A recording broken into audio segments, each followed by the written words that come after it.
Hallo, da man von mir schon lange nichts mehr gehört hat, möchte ich heute wieder mal ein Video machen. In diesem Fall möchte ich eine Hausmauer zeichnen und an diese Hausmauer werde ich dann ein, Vordach konstruieren. Das möchte ich einfach mit unterschiedlichsten Funktionen und einfach wieder mal zeigen, wie man das machen kann. Grundsätzlich arbeite ich natürlich immer mit Verwaltung BIM, das heißt, ich werde hier im Helios ein neues Projekt anlegen, damit ich um meine PDFs und meine Schriftköpfe keine Sorgen machen muss. Das heißt, ich lege mir hier ein neues Projekt an. In diesem Fall ist es kommt in das Projekt Webinar rein und die Kommission ist mein Vordach und die Kommission, sage jetzt mal Video, YouTube. Nicht bezeichnete Schweißnähte werde ich auf 4 setzen, Execution-Klasse werde ich jetzt hier auf 1 belassen und die Oberflächen werde ich hier einfach mal ganz einfach vordefinieren, um es mir einfach im Schriftkopf auszulesen. So, ich bin bereits in einem Projekt, ich kann hier natürlich auch Kunden auswerten, ist mir aber jetzt egal. Mit OK habe ich mein Projekt erzeugt und beginne hier mit der neuen Konstruktion. Dies soll hier in diesem Fall mein Vordach sein. Ist natürlich projektbezogen, das heißt, ist zugehörig zu diesem Projekt. Und ich beginne mit einem Modelliermodell. Das kann ich hier natürlich beliebig erweitern und starte hier mit OK. So, jetzt ist natürlich nichts anderes passiert, als wie Helios hat hier, oder Heikat hat mir in Helios ein Projekt angelegt, mein Vordach, und ich habe hier mein Modelliermodell. Jetzt starte ich hier mit meinem Modell, das heißt, ich beginne mit einer Skizze und wähle hier einfach mal ein Rechteck. Mit der Leertaste kann ich hier natürlich auch die Werte eingeben. Wie gewohnt, Leertaste ist die Trennung zwischen den Achsen. Kann natürlich hier mit der intelligenten Bemaßung auch noch Werte ergänzen. Das möchte ich hier auch noch schnell machen. Das heißt, der Wert soll 8000 sein. Man sieht, hier hat es mir die Werte gleich ausgestellt. Das heißt, ich kann hier natürlich sagen, schalte mir diese Maße auch ein. Grundsätzlich, so wie beim Heikat natürlich üblich, rechte Maustaste und ich kann hier sagen, zum Beispiel Bauwesen und sage hier meine Bodenplatte Beton. Diese Bodenplatte soll in diesem Fall 250 stark sein und ich sage hier OK. Das heißt, ich habe hier in diesem Fall meine erste Betonplatte erzeugt. Diese Betonplatte möchte ich hier gleich mal nach unten verschieben. Das heißt, ich möchte hier die 250 plus 140 mm werde ich Fußbodenaufbau erzeugen. Das heißt, habe die hier einfach mal nach unten geschoben. Grundsätzlich möchte ich hier natürlich auch eine grafische bzw. strukturelle Trennung machen. Das heißt, ich sage hier, ich möchte eine Strukturbaugruppe erzeugen, wo ich alle meine bauseitigen Sachen, sage jetzt mal, reinlege. So, der nächste Schritt ist natürlich der, dass man es auch gesehen hat. Ich kann hier über das Feature jederzeit die Werte ändern. Ich möchte hier auf 12 Meter abändern. Grundsätzlich ist natürlich so, wie gewünscht, möchte ich hier mit 4 Ansichten arbeiten, weil einfach sich sehr viele Anwender damit extrem leicht tun in den jeweiligen Ansichten und ich kann natürlich jederzeit hin und her springen. Ich möchte hier auf der hinteren Seite natürlich noch eine Wand nach oben ziehen, das heißt, ich werde hier einfach mal eine Wand nach oben, das heißt eine Skizze. Ich beginne hier mit der Gleichlage. Das heißt, wenn ich irgendwo späterhin eine Änderung habe, zieht sich das natürlich auch mit. Diese Wand möchte ich hier einfach mal auf eine Stärke von 250 setzen und sage hier, diese Wand soll Wandbeton und soll eine gewisse Höhe haben. In diesem Fall mache ich hier einfach mal auch die 8 Meter. So, ich möchte natürlich eine Balkonüberdachung machen, eine Terrassenüberdachung, das heißt, ich möchte hier natürlich auch eine Terrassentüre reinbauen, das heißt, mit der Ausnehmung kann ich hier natürlich auch gleich sagen, auf der unteren Seite möchte ich hier einfach mal, nicht bündig, möchte natürlich den Fußbodenaufbau, das heißt, ich werde hier einfach sage jetzt mal 150 nach oben bleiben, die Türe soll, sage jetzt mal 2,20 Meter breit sein und soll, sage ich jetzt mal 2,80 Meter hoch sein. So, ich kann natürlich auch von der Seite einen gewissen Wert, das sage ich jetzt mal 4500 und mit Ausnehmen habe ich hier auch meine Türe drinnen. Grundsätzlich ist natürlich möglich, dass ich hier auch eine weitere Skizze drauflege für meinen Vollwärmeschutz. Das heißt, ich möchte hier mit der Taste übernehmen, kann ich hier den Flächenrand übernehmen. Sprich, HiCAD übernimmt mir sofort den Flächenrand. Ich habe auch eingestellt, dass hier dann die Werte auch mit der HCM belegt werden. Das heißt, ich möchte hier dann noch einen Verputz drauf tun und dieser Verputz soll hier in diesem Fall 140, also der Vollwärmeschutz soll 140 aufbauen. So, natürlich kann ich dasselbe auch unten machen. Ich kann natürlich jederzeit hier mit dem HCM arbeiten, sprich ich habe natürlich angewohnt, sehr viel mit dem HCM zu arbeiten. So, und rechte Maustaste auf die Skizze, so, auf die Skizze, und ich kann hier unter Massivbau wieder meine Bodenplatte, meinen Bodenbelag, welcher sich auf 140 hoch erstreckt, einbauen. So, ich habe natürlich hier die Struktur, die ich hier jederzeit bei Drag und Drop verschieben kann, und habe hier im Prinzip meine Wand. Kann natürlich jederzeit hier auch hergehen und zum Beispiel meine Wand auch abändern. Das heißt, sprich, ich möchte hier, dass diese Wand nicht 2200, sondern, keine Ahnung, 4000, weil ich einfach eine Schiebetür reinsehe, und die soll natürlich auf 2200 verschoben werden. Das heißt, ich kann natürlich hier, machen wir 5 Meter groß machen. Dieses Teil kann ich natürlich jederzeit sagen, neu berechnen. Das heißt, es wird mir hier neu berechnet, wenn ich natürlich, so wie jetzt, vergessen habe, die Feinbezüge einzuschalten. Funktioniert es nicht. Das heißt, ich möchte hier natürlich diese Feinbezüge auch einschalten oder auch nicht. Das heißt, ich muss hier schauen. Ich war eigentlich der Meinung, dass mir das hier mitgezogen wird. Da war ich der falschen Meinung. Das heißt, um das jetzt auch zu machen, das war jetzt ein Fehler von mir. Das heißt, ich werde hier einfach mal die einfach mit der Hand so nachziehen. Das heißt, das habe ich jetzt auch sehr schnell geändert. So, im Grunde genommen habe ich hier natürlich im Grundriss oder im 3D-Modell die Möglichkeit, mein Vordach zu zeichnen, was ich jetzt auch beginnen werde. Ich möchte hier einfach nur ein paar Kleinigkeiten zeigen. Das heißt, ich habe hier zum Beispiel eine Bodenplatte und eine Wand, und diese Wand kann ich natürlich jederzeit auch über 3D-Standard-Attribute auch mit einer Textur belegen. Hier haben wir es. Das heißt, ich kann hier natürlich meine Texturen auswählen und dies dann auch natürlich auswählen. Das heißt, ich werde hier einfach mal mir was aussuchen. Das heißt, nicht den Boden, sondern die Wand. Und kann hier natürlich die unterschiedlichsten Werte auch aussuchen. Ich kann natürlich jederzeit auch das kleiner oder größer schalten. So. Und habe hier im Prinzip die unterschiedlichsten Varianten mit Werten, die ich hier belegen kann. Zum Beispiel. Was ich aber will, im Prinzip ist nichts anderes als einfach nur ein ganz normal, damit es ein bisschen optisch schöner aussieht, einfach einen Verputz drauf. So. Das heißt, ich habe hier einfach einen Verputz drauf, damit es einfach optisch ein bisschen besser aussieht. So, ist auch konstruktiv völlig egal. So, der nächste Schritt ist natürlich der, dass ich hier meine Steher einbaue, und in diesem Fall möchte ich das in der Draufsicht beginnen und fange einfach mal an, dass ich hier in den Stahlbau gehe. Ich suche mir hier meine Profile aus, das heißt, ich nehme hier ein quadratisches Formrohr. In diesem Fall sage ich hier einfach mal 100 x 100 x 5. So, ich möchte dies über den Schwerpunkt einbauen, über einen Punkt und senkrecht zur Ebene. Und das soll einfach mal 3 Meter werden, und ich setze einfach mal einen Punkt hier in die Ebene rein. Das heißt, man sieht es natürlich hier sofort, dass das Profil natürlich eingebaut worden ist. Ich möchte natürlich auch der Struktur sofort vorgeben. Das heißt, ich sage hier, das ist mein Vordach Gesamt. So, ist nicht stücklistenrelevant. Ich möchte hier nur eine Strukturierung haben. Ich möchte hier natürlich dies noch fein strukturieren. Das heißt, ich sage hier, kommen meine Steher rein, was in diesem Fall hier als erstes gemacht wird. So, diesen ziehe ich natürlich hier einfach ins Vordach rein.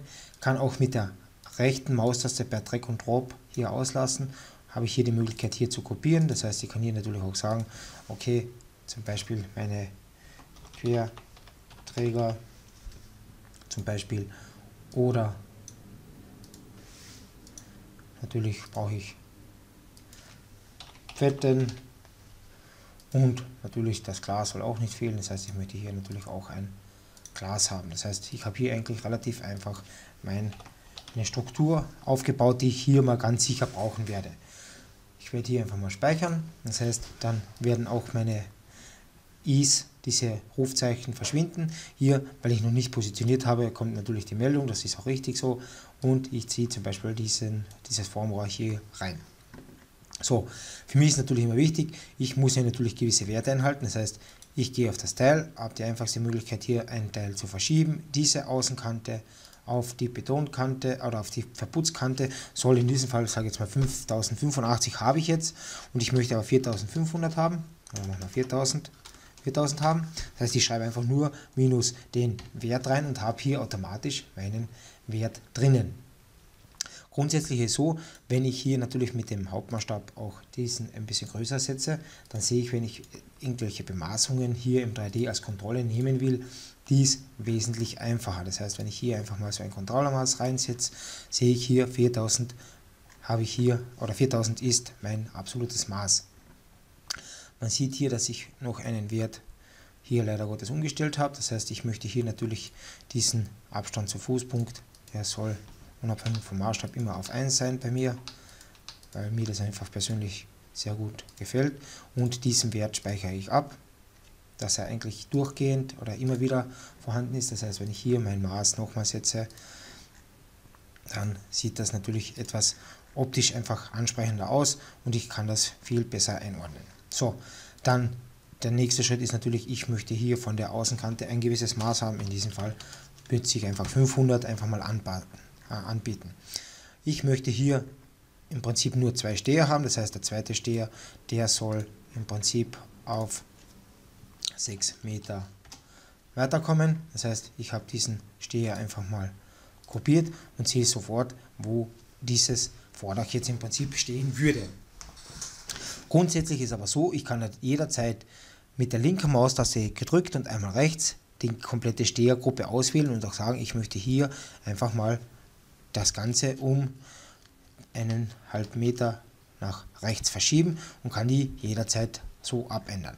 Oder wenn ich mir hier natürlich einfacher tue, kann ich natürlich sagen, okay, ich möchte aber hier, dass diese Kante einfach mal 500 von links weg ist und auf der zweiten Seite natürlich möchte ich dasselbe haben, auch minus 500 und so habe ich hier auch dies in der Vorderansicht gemacht, damit ich eigentlich in den optischen Bereich eher reinkomme. So, weiters kann ich natürlich diese Ebene mit Drag und Drop hier auf das Ende des Profiles verschieben und kann zum Beispiel hier einen weiteren Träger einbauen. In diesem Fall werde ich hier einfach mal einen IPE 200. Es ist sehr filigran am Moment.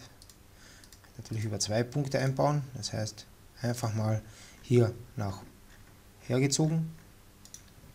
So, ich habe natürlich jederzeit die Möglichkeit, diese Teile auch anzuwählen. Mit der rechten Maustaste habe ich hier immer die Möglichkeit, diese Teile auch auszutauschen. Das heißt, ich möchte hier zum Beispiel, wenn es für mich zu schwach dimensioniert ist, auch auf andere Dimensionen zu gehen. Das heißt, ich möchte hier zum Beispiel 120 x 8 und die Einbauachse soll gleich bleiben und dann habe ich natürlich ganz ein anderes Profil auch drinnen, was mir statisch vielleicht eventuell etwas hilfreich ist. Das wäre mein Querträger, das heißt, den verschiebe ich gleich mal mit rein. So, jetzt möchte ich natürlich, der Kunde hat mir gesagt, er möchte oben ein bisschen Luft haben, das heißt, ich möchte hier 150 mm Luftspalt haben und die Träger sollen einfach grundsätzlich mal 100 oder 200 mm nach überstehen. Das heißt, ich gebe hier einfach minus 200 ein, sage auf dieser Seite von dem Profil und auf dieser Seite von diesem Profil. So, grundsätzlich, weil ich gerade dabei bin, ist so, dass natürlich diese Steher nach unten gezogen werden. Ich möchte hier 10 mm Luft auf dem Beton haben, das hier, das hier.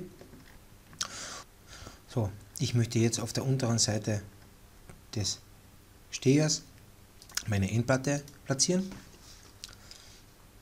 Das heißt, ich wähle hier im Prinzip meine Platte aus, meine Plattenstärke, wähle hier die Überstände aus oder auch die absoluten Werte. Das heißt, ich möchte hier 250, so natürlich hier auch die 250. Profil soll um die Platten gekürzt werden, ist natürlich für mich auch wichtig. Welchen Anker möchte ich haben? Das heißt, mir reicht hier in diesem Fall ein 12 mm Durchsteckanker. Dann den Bohrungsraster, das heißt mit 50-50 wird dies jetzt ein bisschen zu wenig sein. Das heißt, ich möchte hier einfach mal 80 und hier die vertikalen Abstände sollen auf 160 sein. Galvanisierung brauche ich keine, die Schweißnähte sollen in diesem Fall umlaufend sein. Futterblech werde ich hier auch keines benötigen und den Sockel brauche ich natürlich auch nicht. Und mit OK baue ich dies natürlich ein und kontrolliere mal, was ich hier definiert habe. So, wenn ich natürlich diesen Anschluss fertig habe, kann ich natürlich jederzeit den nächsten hier auch noch schnell machen. Wichtig ist natürlich, dass mir High-Cut, wenn ich mit diesen Funktionen arbeite, hier auch bereits eine Struktur erzeugt, welche ich hier verwenden kann, und dies kann ich natürlich jederzeit auch abändern. So, ich möchte hier dann weiters noch oben einen Anschluss machen, das heißt, ich möchte hier einen weiteren Anschluss, muss ich natürlich aus meiner Bibliothek auswählen, das wäre in diesem Fall, wird sich dieser Anschluss anbieten, das heißt, ich möchte das Formrohr an den Träger anschließen und habe natürlich hier wieder die Werte, das heißt, die Ecken unten, das spare ich mir, also natürlich so. Dann Überstände zum Profil. Ich möchte die Überstände zum Profil, die sollen im Prinzip, so wie man es auch schon sieht, hat man hier die Werte unten und oben. Da werde ich auf 0 bleiben. Und links und rechts möchte ich jetzt auf beiden Seiten 80 haben. 80. So, 80, 80. Dann brauche ich Steifen, ja oder nein. In diesem Fall, ich werde keine Steifen, weil es ja eigentlich optisch sein soll. Ich weiß, das muss so sein, aber optisch ist oft wichtiger. Das heißt, ich möchte hier dann auch natürlich auch einen Bohrungsraster, das heißt hier in diesem Fall den inneren Abstand. Kann ich natürlich hier auch mit der rechten Maustaste Distanz abgreifen und sagen, okay, nehme mir diesen Wert von dem Referenzprofil her. Galvanisierung und die Schweißnähte möchte ich wieder umlaufen. Bei den Steifen habe ich ja so und so nicht. Futterbleche brauche ich auch keine. Und mit OK baue ich einfach mal ein und schaue, was ich da jetzt fabriziert habe bzw. eingestellt habe.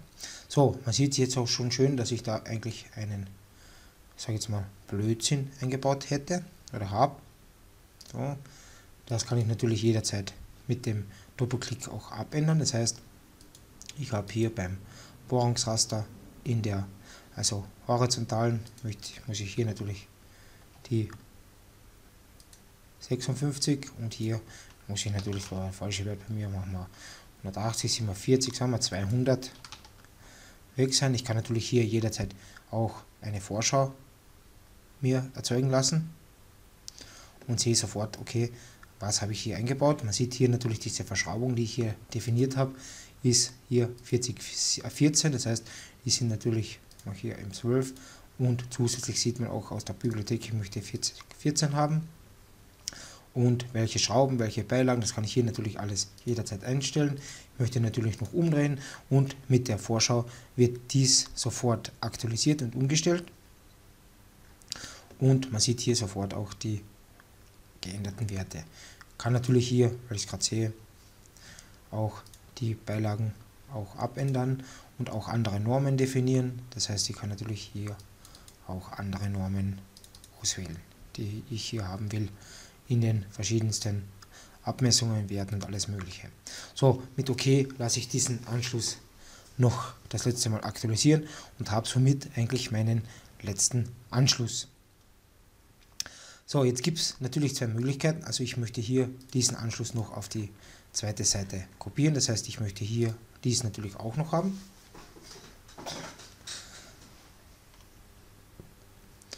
So, das heißt, ich habe im Prinzip jetzt mal meinen Galgen fertig.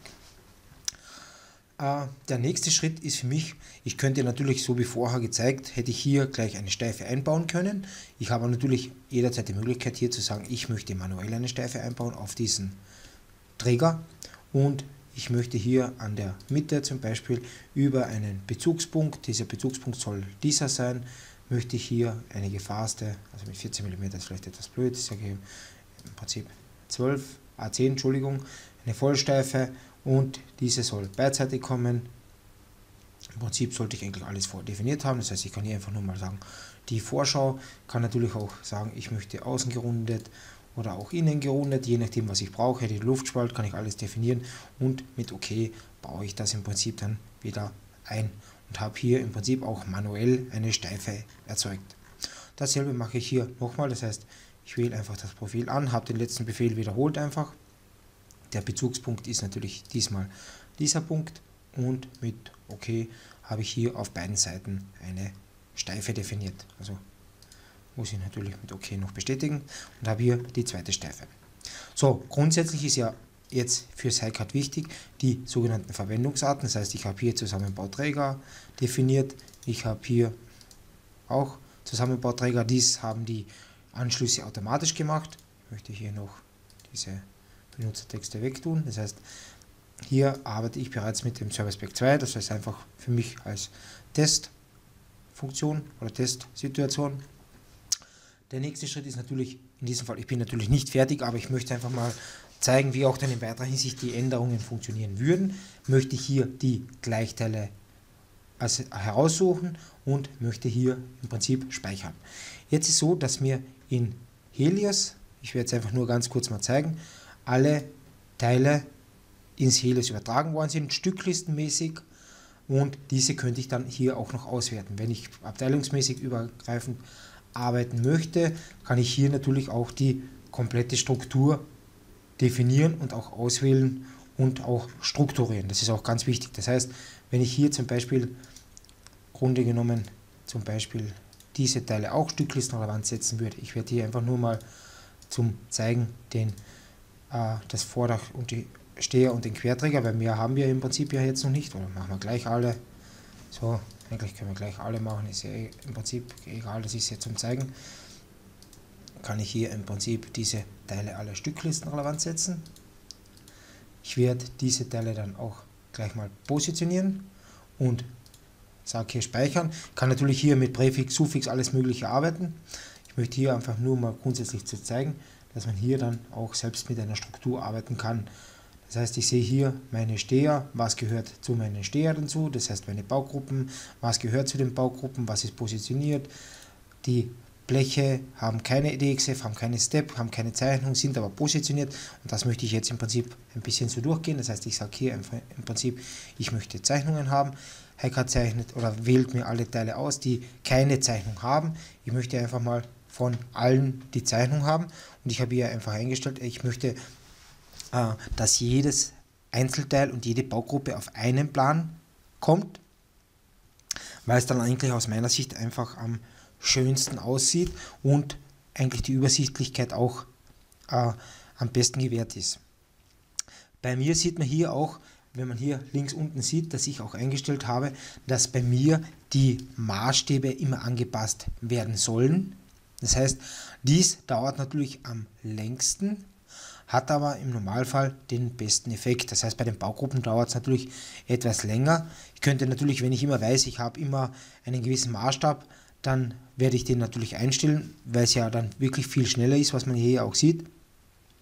Aber hier ist einfach eingestellt, dass HiCAD mir, dass ich bei den normalen Baugruppen sage, ich möchte alles auf A2 und suche mir den Maßstab einfach mal manuell raus. Jetzt komme ich zu den, sage jetzt mal, Einzelteilen. Die Einzelteile werden mir hier auch sofort erzeugt, auf den Plan gelegt. Die Schriftköpfe werden natürlich voll ausgefüllt. Das heißt, ich möchte hier natürlich mal das anschauen, was da jetzt passiert. Das heißt, zum Zeigen habe ich hier meine Baugruppe, und für mich ist nämlich diese Art und Weise ist für mich wichtig, weil hier habe ich den Plan Nummer vor also Vordach 001, das ist ja meine Projektnummer, plus der Positionsnummer. Und wenn ich hier diese Positionsnummer zum Beispiel hier mit der Nummer 100 sehe, dann weiß ich automatisch, okay, wenn ich den Plan mit der Zeichnungsnummer 100 anschaue, dann ist genau dies mein Blech, was dazugekommt. Und HiCAD schreibt mir automatisch natürlich hin, in welchen Baugruppen kommt dies dann vor. Somit habe ich eigentlich in allen Richtungen eine Zugehörigkeit der Zeichnungen. Hier sieht man es dann auch mit diesen punktierten Linien, die sieht aus meiner Sicht relativ schön aus und ganz einfach zu lesen. So, das heißt, im Grunde genommen habe ich hier meinen ersten Rahmen erzeugt. Ich möchte hier natürlich auch weiter noch gehen und für den Architekten einen Plan machen oder für den Kunden. Das heißt, ich habe hier einfach mal wie gewohnt wieder 4 Ansichten gemacht. So, und diese 4 Ansichten möchte ich dann noch mit einem Rahmen verzieren. Das heißt, ich möchte hier einen A0-Rahmen reinsetzen. Ich könnte natürlich auch sagen, Maßstab übernehmen. Ich arbeite aber lieber so, dass ich mir hier einfach mal einmalig im Prinzip einen Maßstab definiere. In diesem Fall 1:50, das passt relativ gut. So, kann natürlich die Darstellungsarten auch jederzeit definieren und auch ändern. Ich möchte hier in diesem Fall noch zum Beispiel eine Detailansicht Kugel zum Beispiel rausschneiden, damit sich die Leute einfach besser auskennen. Ich möchte hier zum Beispiel 800 rausschneiden und dieses Detail einfach mal hier rausziehen. Sieht natürlich in dieser Darstellung wesentlich besser aus.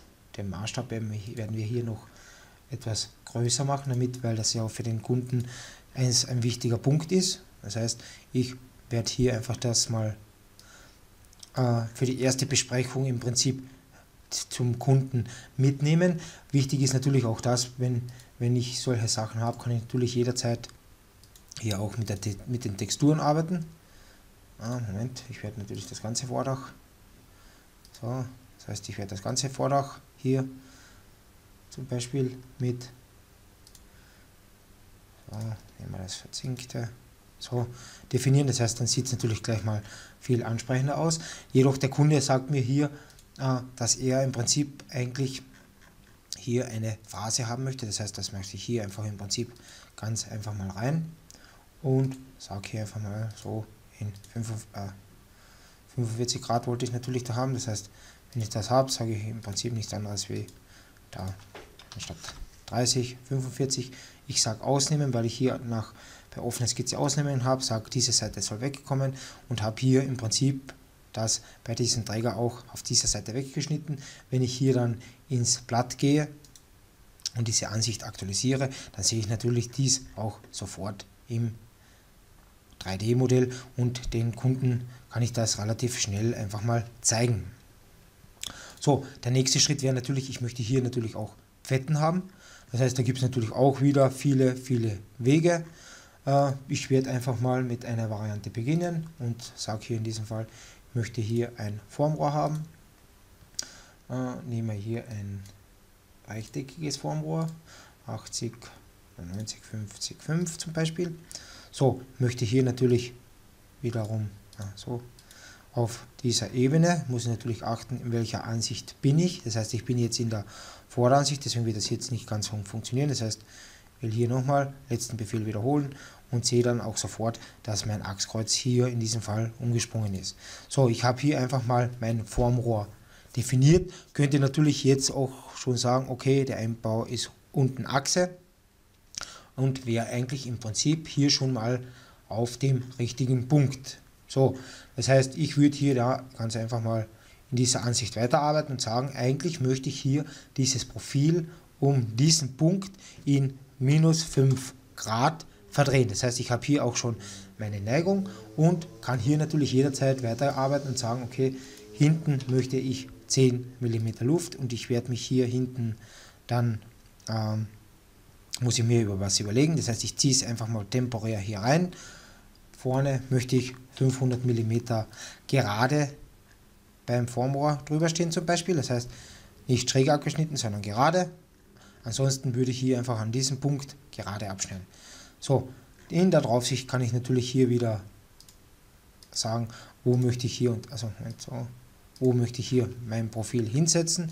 Ich werde jetzt hier einfach mal mit der Außenkante bündig setzen. Das heißt, für mich ist wichtig, ich möchte das nach außen ziehen.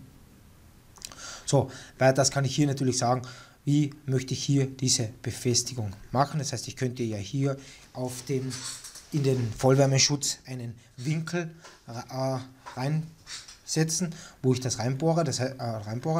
So, das heißt, ich kann hier im Prinzip, wo ich jetzt arbeite, wäre auch wieder egal. Das heißt, ich kann eine Schnittansicht machen, ich kann in dieser Ansicht arbeiten, wo ich will. Ich werde es hier einfach mal in der Seitenansicht machen. Das heißt, ich werde hier eine Skizze erzeugen. Die soll einfach mal hier außen drauf sitzen und ich möchte hier einfach mal einen Winkel zeichnen. Dieser Winkel soll im Prinzip, die Abmessung 250 passt relativ gut und nach außen machen wir also im Prinzip 200 und natürlich habe ich ja hier werde ich hier natürlich auch einen Kunststoff reinsetzen. Das heißt, ich werde hier auch mal ein bisschen von der Wand wegbleiben. Das heißt, wir werden hier auf 10 mm weggehen.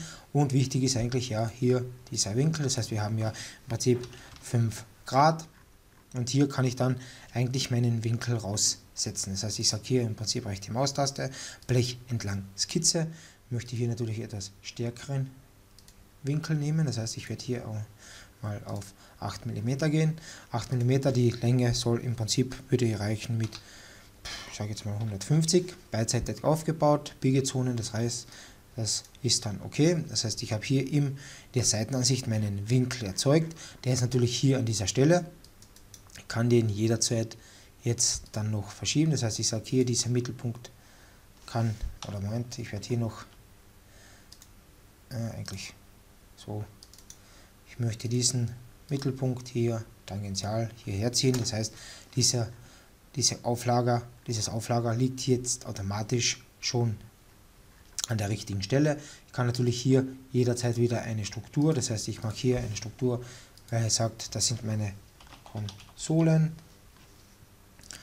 eine Strukturbaugruppe und vielleicht möchte ich sie auch wieder im Helios haben. Das heißt, ich werde hier die Teile dann wieder reintun. Das gehört natürlich zu den Fetten und so baue ich eigentlich im Prinzip meine Struktur immer weiter auf. So, das heißt, ich habe hier im Prinzip meine Konsole, habe hier natürlich noch einen gravierenden Fehler, das heißt, ich muss ja natürlich hier auch noch einen Wert zu meiner Konsole, das heißt, ich kann natürlich dies auch verschieben, ich kann es aber ganz einfach auch sagen, okay, eigentlich bist du hier oben und ich sage hier, zwar überdimensioniert, kann ich ja jetzt wieder wegtun, ist mir jetzt egal und sage, ich jetzt übernehmen, dass ich an der richtigen Stelle bin und sage hier in diesem Fall, okay. So, das heißt, jetzt ist es an der richtigen Stelle. Einfachheitshalber werde ich natürlich hier diesen Verputz ausschalten, weil ich ja eigentlich hier damit jetzt nicht arbeiten will. Kann natürlich wichtig, bei Kantblechen werde ich immer eine Ausrichtung für die abgeleiteten Szenen machen oder Zeichnungen. Das heißt, meine Vorderansicht ist in diesem Fall das von meinem Blech. Warum mache ich das? Ich werde es hier gleich zeigen. Das heißt, wenn ich hier im Grunde genommen von diesem Kantblech eine Zeichnung mache, das heißt, mich interessiert jetzt im Prinzip nur diese Positionsnummer 5000, die kann ich natürlich jederzeit ändern, aber die ist nicht aktuell, aber mir geht es jetzt um die 5000. Für dieses Teil möchte ich die Werkstättenzeichnung machen, dann liegt mir dieses Kantblech genauso, wie ich diese Ansicht definiert habe. Man sieht es hier schon, genau richtig. So, ich kann auch jederzeit in die Konstruktion gehen, das heißt, ich habe das Teil ausgewählt und sage, ich möchte in die Zeichnung aktuell gehen und kann auch natürlich hier jederzeit über diese Funktionen die Einstellungen auch ändern. Das heißt, ich kann ja sagen, okay, ich möchte hier gewisse Maßstäbe abändern. Zum Beispiel, was könnte ich denn? Ich sage hier, okay, er nimmt mir A3, ich möchte aber keine Abwicklung drauf haben, weil die ja immer am, sage jetzt mal, von den DXF kommt. Das heißt, die Abwicklung kommt weg, ich sage hier okay und mit OK wird mir das hier natürlich aktualisiert. Das heißt, die Abwicklung kommt weg, die Maßstäbe werden mir wieder angepasst und es wird automatisch natürlich wieder mein PDF erzeugt. Das heißt, im Hintergrund liegt natürlich mein PDF, kann dies natürlich jederzeit auch abändern. Man sieht hier auch die vollständige Bemaßung der Teile und mit Speichern sieht man hier ist mein Kantblech 5000 drinnen und man sieht auch hier, damit man es einmal gesehen hat, PDF, meine PDF. Das heißt die Vorschau des PDFs, ich habe sofort auch mein aktuelles PDF. So, diese Zeichnung ist mir jetzt im Prinzip für mich derzeit nebensächlich, das heißt ich möchte hier noch im Grunde genommen Langlöcher haben, das heißt ich werde hier einfach mal die Langlöcher machen, die sollen jetzt mal mit 12 mal Lochweite, sagen wir 30 minus 12. Die Richtung ist in X-Achse, das heißt ich möchte die natürlich in Y-Achse haben und sehe sofort hier die Ausrichtung, kann natürlich jederzeit sagen rechte Maustaste, ich möchte es um 90 Grad drehen. Das heißt ich habe natürlich immer die Möglichkeit. So, mit Relativ, also mit R, Enter, kann ich hier dann sagen, ich möchte hier in X bleiben, minus 50 in Y und habe hier automatisch meine Bohrung, sprich mein Langloch hier definiert. Kann auch jederzeit hier mit der rechten Maustaste Feature wiederholen sagen oder kann man natürlich hier auch oben sagen und ich möchte hier zum Beispiel dies um 50 nach oben kopieren oder auch 80. So, und habe hier natürlich mein geändertes Teil. So, natürlich hier gilt dasselbe. Das heißt, ich möchte hier einfach eine Bohrung, die soll mit 12 mm kommen, relativ von hier mit x bleibt 0, y minus 50 und habe hier sofort auch meine Bohrung drinnen. So, hier gibt es natürlich keinen standardisierten Anschluss, das muss man auch klipp und klar sagen.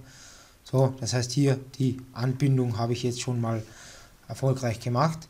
Wichtig ist jetzt, ich möchte hier links und rechts eine Lasche aufschweißen, das heißt jetzt mit dieser Art und Weise komme ich nicht ganz zurecht, das heißt ich muss hier einfach mal diese Teile einfach mal verschieben, das heißt rechte Maustaste und ich verschiebe das Ganze. Ich möchte eine Lasche mit, sage jetzt mal 6 mm, ein bisschen Luft, das heißt ich sage hier einfach mal um 10 mm soll das auf die Seite verschoben werden. So, ich möchte hier dann eine Skizze machen, wo ich hier einfach mal ein Blech rauf mache. Das heißt, hier wird meine Lasche, diese Lasche kann natürlich jederzeit wieder mit Werten abändern, das heißt ich möchte hier im Prinzip 80 haben und ja, das wird jetzt wirklich gut passen. Sage im Grunde genommen rechte Maustaste, dieses Blech soll 8 mm wird reichen, dann beenden löschen, das heißt ich habe hier meine Lasche ergänzt und möchte die natürlich hier um die 8, sprich 10 mm verschieben, damit ich hier dann noch ein bisschen zum Schweißen Platz habe. Das heißt, ich werde aber auch hier das Ganze nochmal um 1 mm verschieben, um es einfach mal ein bisschen Luft zu haben. So, wichtig ist natürlich da jetzt, dass dieses Blech zu dieser Baugruppe dazugehört, weil es muss ja auf diese Baugruppe aufgeschweißt werden. So, und dann kann ich natürlich hier jederzeit das auf die zweite Seite kopieren. Das heißt, ich möchte hier diese Kopierfunktion nutzen und sage hier, und diese Kante soll zu dieser Kante kommen, aber soll noch einen Millimeter Luft haben. Und somit habe ich eigentlich im Prinzip diese Lasche einfach mal ganz einfach erzeugt. So, jetzt möchte ich natürlich ein paar unterschiedlichste Funktionen nutzen, wie man diese Aufteilungen machen könnte. Also ich werde hier die Laschen dann auch weiter kopieren und auch vergessen, dass ich die Bohrungen und Verschraubungen machen will. Das heißt, ich möchte hier einfach nur zeigen, welche Möglichkeiten gibt es hier einfach ein bisschen. So, das heißt, im Prinzip als erstes muss ich natürlich die Aufteilung der Fetten haben. Im Grunde genommen gibt es hier die Möglichkeiten über diese Kopierfunktionen. Also ich sage einfach, okay, ich möchte eine Kopie in diese Richtung machen und zum Beispiel habe ich hier viele Möglichkeiten mit einer Referenz und maximalen Abstand. Das heißt, ich werde hier einen Anfangsabstand eingeben, das heißt, der Punkt kommt von hier nach hier. So, das heißt, man sieht hier schon ungefähr so von der Vorschau, wo ich hier unterwegs bin. Ich möchte hier maximalen Abstand von 1500 haben. Das machen wir 1000. So, der maximale Abstand. Und der Offset ist natürlich hier im Grunde genommen 80 mm. Okay, war zu schnell. Habe leider auf OK gedrückt. So, das wollte ich eigentlich. Das heißt, ich kann hier natürlich auch einen Offset eingeben. Das heißt, im Prinzip ist er jetzt 80 mm nach hinten gegangen. Ich brauche im Prinzip nur 50. Das heißt, 50 wird ungefähr, ich hätte es messen sollen. 60. Das hätte ich messen sollen. Aber 45 wird, glaube ich, schon passen. So, das heißt, ich habe im Grunde genommen diese Pfetten hier weiter kopiert. Dasselbe könnte ich natürlich jetzt, ganz ehrlich gesagt, am einfachsten wäre es halt wirklich, das so zu machen mit dieser Kopierfunktion. Es kann aber auch, ich möchte auch einen Weg zeigen, der für mich vielleicht in diesem Fall ein bisschen zu umständlich wirkt, aber einfach bei vielen Situationen, wenn Sie sich vorstellen, dass diese Pfetten vielleicht sogar gedreht sind, an anderen Stellen sind. Das heißt, ich möchte einfach dieses Hi-Cut Clipboard nochmal näher bringen. Das heißt, wenn ich hier diese zwei Teile auswähle, also Moment, so, dieses und dieses Blech auswähle, kann ich hier sagen, zum Beispiel ins Hi-Cut Clipboard kopieren, und ich brauche im Grunde genommen immer nur hier die Ebene an die gleiche Stelle legen. Welche Baugruppe muss aktiv sein? Das heißt, ich sage hier einfach einfügen, rechte Maustaste am Teil, das heißt rechte Maustaste in der Konstruktion, rechte Maustaste, das heißt, die liegen mir dann immer sofort an der richtigen Stelle. Wie gesagt, wirkt hier in diesem Fall etwas kompliziert, geht natürlich auch mit der vorigen Kopierfunktion, oder auch wenn man hier am einfachsten oder sehr einfach wäre natürlich das, dass ich hier diesen J-Punkt nutze, um diese Profile oder diese Bleche an die richtige Stelle zu bringen. Das heißt im Grunde genommen, man sieht es hier schön, ich habe hier alle Teile schon drauf, kann natürlich jederzeit wieder mit den Texturen dies verschönern, weil das einfach, sag ich jetzt mal, viel hermacht. Habe hier im Prinzip meine Teile, kann natürlich hier diese Bleche auf denselben Weg weiter kopieren. Das heißt, ich kann hier, man sieht ja, ich habe 1, 2, 3, 4, 5, 6, 7, also 8 Stück gesamt. Kann natürlich hier sagen, ich möchte hier generell gleich 8 Stück haben. Der Abstand ist von hier bis hier, und dann hätte ich natürlich auch sofort diese auf einen Arbeitsschritt auch sofort weiter kopiert. So, das heißt, im Grunde genommen habe ich hier viele Teile, die ich hier aber noch ändern muss. Das heißt, ich werde hier, um es auch nicht zum Übersehen, diesen Verputz wieder einschneiden oder einblenden, und sehe natürlich, dass dieser Träger noch zu lange ist. Das heißt, es gibt in Hi-Cut natürlich sehr gute Funktionen, in diesem Fall das Referenzieren. Das heißt, ich würde hier alle gleichen Teile referenzieren, ohne Datenbank in diesem Fall, und jetzt behandelt Hi-Cut diese Teile als gleich. Sprich, wenn ich bei einem Träger jetzt den Anschnitt mache und sage 10 mm Luft, dann sieht man, jetzt bin ich noch im Befehl drinnen. Ich werde hier das einfach mal so herrennen. Wenn ich jetzt mit mittlerer Maustasten bestätige, wird es mir hier alle sofort verkleinern. Deswegen habe ich auch gesagt, ich möchte hier dies bei dieser Funktion auch nutzen, das heißt, oder bei diesem Blech, dass ich natürlich hier auch, weil ich das vergessen habe, sagen kann, zum Beispiel, ich möchte hier die Bohrung ergänzen. Das heißt, ich möchte hier eine, sage jetzt mal 12er Bohrung in der Mitte haben, zum Beispiel. Das heißt, ich hätte jetzt dies hier erzeugt, und dies würde man hier bei allen sofort machen. Ich kann natürlich hier auch jederzeit dies auch den umgekehrten Weg, das heißt, diese auch wieder löschen und auch die Referenzierung entfernen. Das heißt, ich kann hier sagen, rechte Maustaste, die Referenzierung für das aktive Teil plus der Gleichteile auflösen. Den Artikelstammverknüpfung soll gelöscht werden, sage ich hier in diesem Fall nein, weil er soll bleiben, und habe hier das gleiche Teil wieder. Ich möchte das natürlich jetzt verschrauben, deswegen habe ich es eigentlich nicht gemacht. Das heißt, ich sage hier, ich möchte eine Verschraubung machen. Ich kann hier natürlich eine exakte Darstellung, wie soll der Aufbau sein, und im Prinzip sage hier, okay, auf diese Ebene, stelle meine Verschraubungen zusammen, M12, das wird relativ gut passen, 70, 90, hier auch noch die 70, 90, und mit OK sage ich dieses Profil oder dieses Blech, dieses Profil und dieses Blech. Mittlere Maustaste. So, das heißt, man sieht hier, bei referenzierten Teilen werden die Bohrungen aufgelöst. Ich sage in diesem Fall Abbruch, weil ich will eigentlich wirklich diese Referenzierung hier wirklich auch dann wieder entfernen. So, weil ich es ja nicht mehr brauche. Ich habe die Teile schon gelöscht oder erzeugt. So, das heißt, ich möchte hier natürlich nochmal das Ganze, wenn ich das Ganze übersehen habe. Das heißt, von welcher Seite ich anfange, ob ich vorher das Blech oder das Profil nehme oder dann die Bleche, ist im Prinzip völlig egal. Ich möchte hier die Bohrung in die Mitte rein, das heißt in der Mitte von diesem und diesem Punkt, liegen außerhalb des Teils, das heißt, so, was habe ich gewählt, das heißt, wir werden das jetzt, das Teil, das Teil, das Teil, so, nochmal versuchen, Mitte von den, so, ich habe anscheinend nur den falschen Punkt erwischt, so, habe hier meine Verschraubung ergänzt und viele wissen das leider einfach nicht, dass ich hier, wenn ich diese Bohrung kopiere, das heißt ich sage hier kopieren und habe ja wieder 8 Mal, ich setze das einfach mal so hin und kopiere das, das heißt ich habe die Verschraubung jetzt einfach mal überall hin kopiert und jetzt ist nämlich das Thema, dass hier keine Bohrungen drinnen sind. Dazu gibt es aber eine Funktion, die sagt Teilezuordnung automatisch neu und ich sage hier okay.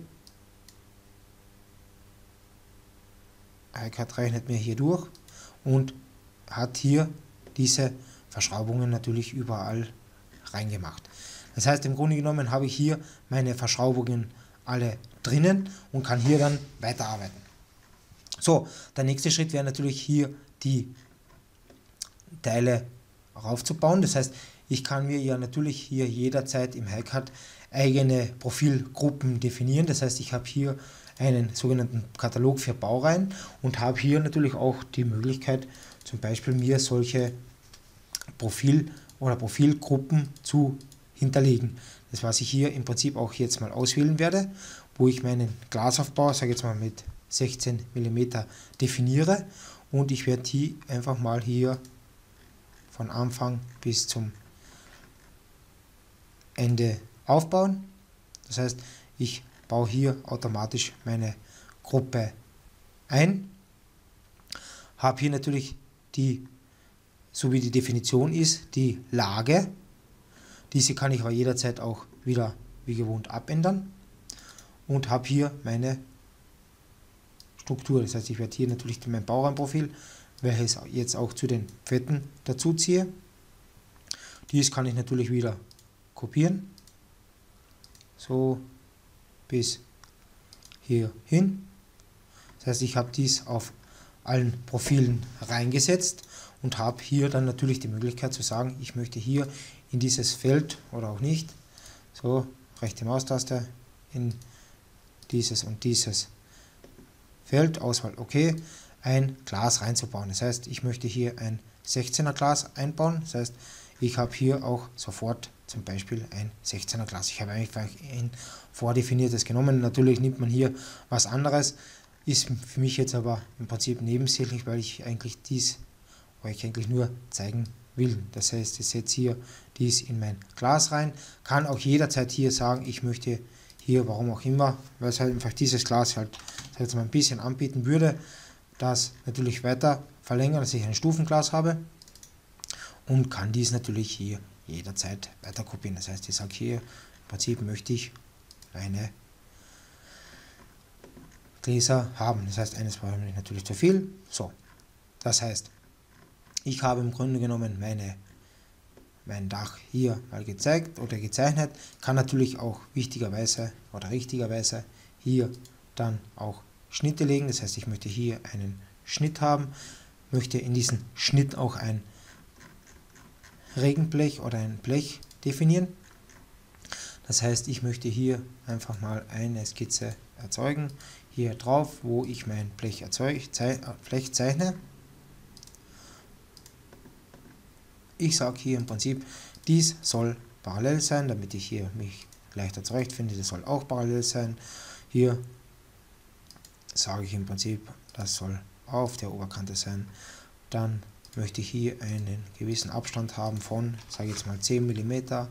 die Länge dieses Schenkels soll 80 sein und hier dieser Schenkel soll, lassen wir 20 sein. In diesem Fall soll es ein Blech sein, falsch natürlich, Blech entlang Skizze und natürlich 8 mm ist jetzt ein bisschen zu stark, das heißt ich möchte hier ein Alublech, 2 mm wird reichen, aber auf die andere Seite, also auf die zweite Seite und mit OK bestätige ich das und habe hier im Schnitt mein Blech erzeugt. Man sieht es hier natürlich im 3D natürlich wesentlich schöner, wenn ich es hier einblende, das heißt ich werde es hier auch gleich einblenden und kann hier natürlich sagen, okay, wie weit soll das Blech kommen, also ich sage hier einfach mal, dieses Blech soll bis hier nach außen kommen, zum Beispiel. Und dasselbe mache ich natürlich auf der anderen Seite, das heißt, diese Seite soll natürlich hier auf die zweite Seite kommen. Die Bohrungen auf dieser Seite, weil es mir gerade auffällt, ist im Prinzip analog zu setzen wie vorne, das heißt, es ist eigentlich immer gleich. Ich möchte hier natürlich noch eine Ansicht definieren, das heißt, meine Vorderansicht möchte ich noch definieren und diese Skizze, die ist noch übrig geblieben. Und habe hier im Prinzip durch die Positionierung und das Speichern wieder meine ganzen gesamten Artikelstämme im HiCAD, im Helios, Entschuldigung, und kann natürlich jederzeit sagen, okay, diese zwei Zeichnungen sind natürlich falsch, da hat sich was geändert, ich möchte das einfach mal sehen, was passiert jetzt. Das heißt, HiCAD korrigiert mir die Werkstättenzeichnung, ergänzt mir die Maße und auch hier haben sich natürlich auch noch Bohrungen ergänzt, die hier dann natürlich sofort auch geändert werden und aktualisiert werden. HiCAD listet mir natürlich auch die Teile auf, die keine Zeichnungen haben. Das heißt, ich möchte hier natürlich von allen Teilen eine Zeichnung haben.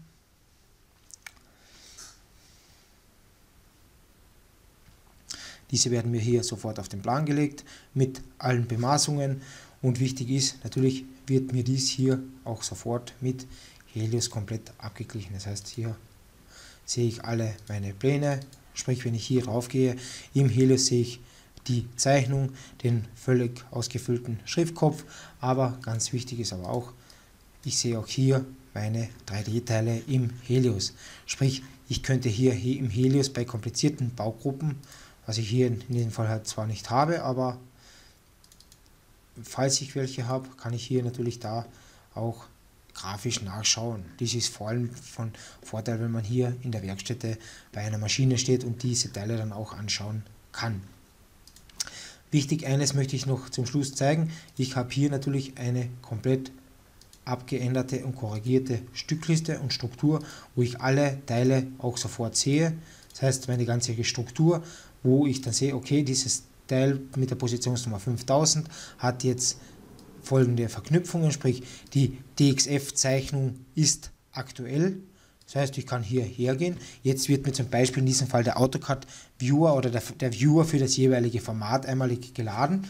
Das heißt, man sieht hier auch die Werkstättenzeichnung, kann ich hier dann auch sofort über diesen Dialog anschauen. Oder in diesem Fall zum Beispiel das PDF. Und dazu brauche ich aber kein HiCAD und sehe aber hier alle Teile, die ich hier definieren kann. Das heißt, meine Baugruppen mit der Vorschau, meine Bleche mit den Zeichnungen. Man könnte natürlich hier auch Reports konfigurieren, die ich hier dann ausgeben kann. Dies wäre jetzt einfach mal so eine Möglichkeit, wie man solche Teile einfach mal produzieren könnte, sprich modellieren könnte, in der Kombination zwischen HiCAD und Helios.